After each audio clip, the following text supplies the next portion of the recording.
Le crime organisé frappe les distributeurs de billets en Grande-Bretagne. En 2004, le montant des sommes volées s'élevait à 110 millions d'euros. Une des méthodes les plus souvent utilisées par les fraudeurs est de fixer un petit appareil assez difficile à identifier. Nos arnaqueurs vont vous montrer devant nos caméras discrètes comment un as de la fraude peut truquer un distributeur avec un système qui va faire une copie de votre carte de crédit et l'activer pour voler de l'argent sur votre compte.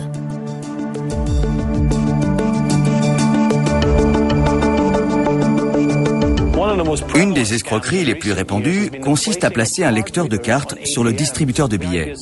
L'idée est simple. Un capot placé sur le récepteur de cartes et qui a l'air de faire partie de la machine. Les victimes insèrent leurs cartes dans le lecteur, composent leur code, retirent de l'argent et récupèrent leurs cartes. Ce qu'elles ne réalisent pas, c'est que placé au milieu de leur opération, un système illégal lit la totalité des données de leurs cartes et les enregistre. Paul, armé d'une caméra truquée cachée dans son sac, entre dans une boutique qui abrite un distributeur. Il est muni de ce qu'on appelle un dispositif d'écrémage. Une fois le terrain dégagé, il installe le système par-dessus le récepteur de cartes. Cet appareil fonctionne de deux façons. Premièrement, il est capable de lire la bande magnétique de votre carte. Et deuxièmement, il est couplé à une micro-caméra qui filme le clavier et enregistre votre code secret.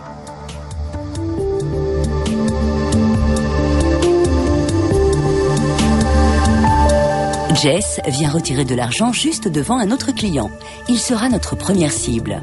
Cette scène tente à prouver à l'utilisateur suivant que le distributeur est parfaitement fiable.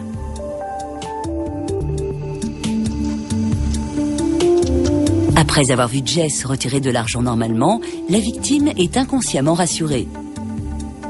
La voilà qui insère sa carte. Le système lit les données de sa carte et enregistre les 4 chiffres de son code secret. La carte est éjectée et le client prend ses billets. Et même avec son argent en poche, la victime est déjà perdue. Ses données ont été récupérées par les arnaqueurs et ils ne se doutent de rien du tout. Et voici la cible numéro 2. Une fois encore, la machine lit sa bande magnétique et enregistre son code.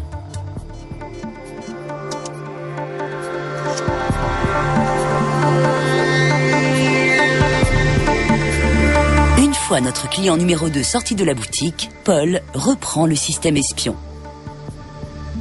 Munis des informations volées dans ces 2 cartes, nos experts vont nous montrer comment les transformer en mines d'or.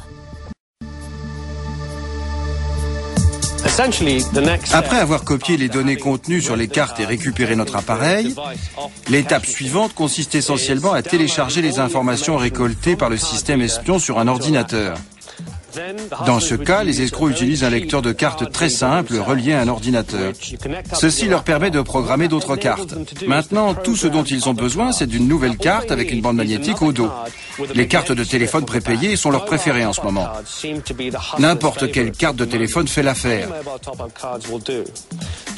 D'abord, ils les passent une première fois pour les effacer, puis recommencent afin de les programmer avec les données d'une des cartes volées.